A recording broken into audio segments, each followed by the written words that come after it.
Et on se retrouve toujours en direct sur Radio Anthropocène. Et à présent, on est avec Lucas Miguel du collectif de riverains de Oulin, Pierre-Bénite, PFAS contre Terre. Bonjour, Lucas Miguel. Bonjour. Alors, merci beaucoup d'être avec nous.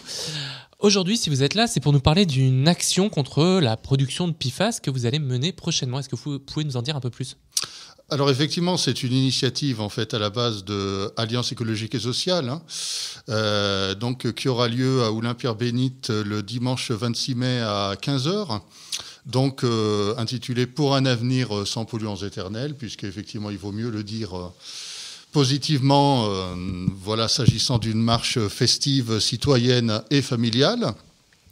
Et du coup, le collectif Alliance écologique et sociale a proposé du coup à notre collectif PFAS contre Terre de rejoindre cette marche. Et effectivement, on l'a tout à fait rejoint puisque c'est absolument notre objet. Et ça permet aussi d'avoir des relais locaux à cette initiative.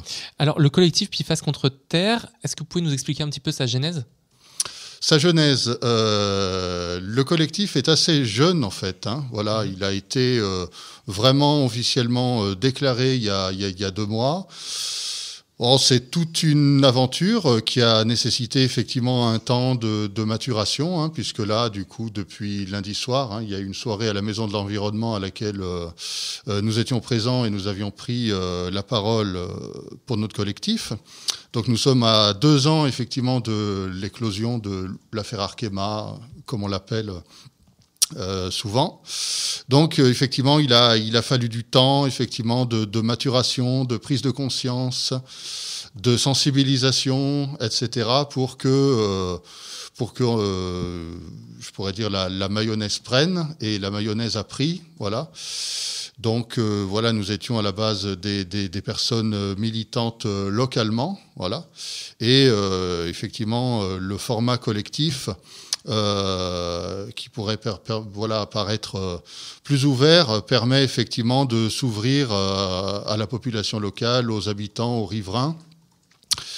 Voilà, donc on est en pleine croissance, disons. Et alors, est-ce que vous pouvez nous rappeler un petit peu l'ensemble de vos revendications et la raison de ce mécontentement justement contre les PFAS ?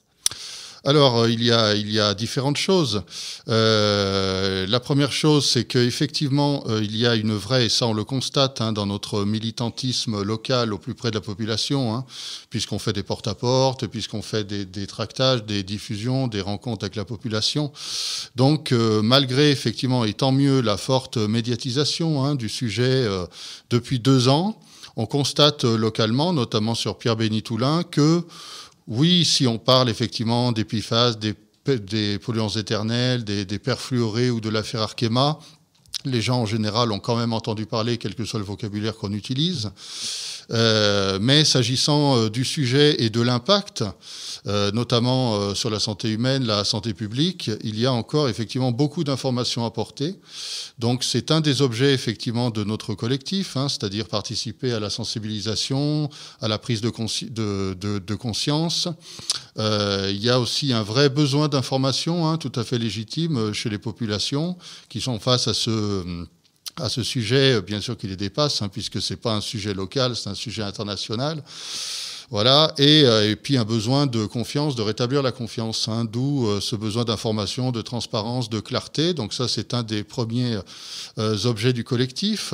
Le collectif est là aussi donc pour interpeller les élus locaux, interpeller les différentes instances, notamment les instances étatiques. Je pense à l'ARS, la DREAL, la préfecture, dont on ne peut pas dire, et c'est un euphémisme depuis le début, qu'ils aient agi effectivement en toute clarté, puisque notamment, et c'est ce qu'on dénonce, en plein scandale, la préfecture, via la DREAL, a donné son accord à une extension donc une nouvelle unité de production de l'usine Daikin, parce qu'il n'y a pas que Arkema à Pierre-Bénite, à côté il y a effectivement Daikin. Donc depuis 2 mois, donc cette nouvelle unité de production est fonctionnelle et bien sûr génère de manière très très très présumée des contaminations perfluorées. Donc c'est un véritable mépris, donc on dénonce bien sûr cela.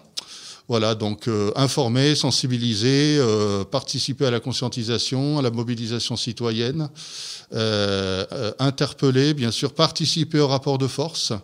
Et les revendications, c'est faire gagner le principe de précaution et ce qui est vraiment au cœur, faire gagner le principe pollueur-payeur. Parce que demain, c'est autant les connaissances techniques, on peut les avoir sur la décontamination, la dépollution des sols, de l'eau, etc. Mais qui paye? Et c'est absolument pour nous absolument impensable que aujourd'hui comme demain, ce soit les populations contaminées qui soient les payeuses. Pour nous, effectivement, ce doit être les entreprises polluantes, multinationales, les actionnaires qui doivent payer. C'est donc un message qui est bien passé. Vous pouvez nous rappeler en quelques mots comment est-ce qu'on fait si on a envie de se mobiliser avec vous? Quand est-ce qu'il faut venir? Où est-ce qu'il faut venir? Alors déjà, on appelle effectivement toute la population, puisqu'il s'agit donc d'un sujet de contamination touchant la santé publique et environnementale. Donc toutes les populations sont concernées et pas que autour des sites polluants. Toute la population métropolitaine et je dirais même rhodanienne, est appelée effectivement à participer à cette marche. Donc au départ de la gare d'Oulin, accessible facilement en métro B, le dimanche 26 mai à 15h, et nous y serons. Et les populations pourront effectivement entrer en contact avec notamment le collectif PIFAS contre Terre pour qu'on puisse échanger et puis continuer l'élargissement. Eh bien, on vous souhaite bon courage dans cette lutte contre la pollution au perfluoré. Merci beaucoup, Lucas Miguel. Je rappelle que vous êtes donc un membre du collectif de riverains de Oulin Pierre-Bénite de PIFAS contre Terre. À très bientôt sur Radio Anthropocène. Merci à vous. Bonne soirée. Ça a été ? Regard sur l'actualité. Regard sur l'actualité. Au cœur du changement global.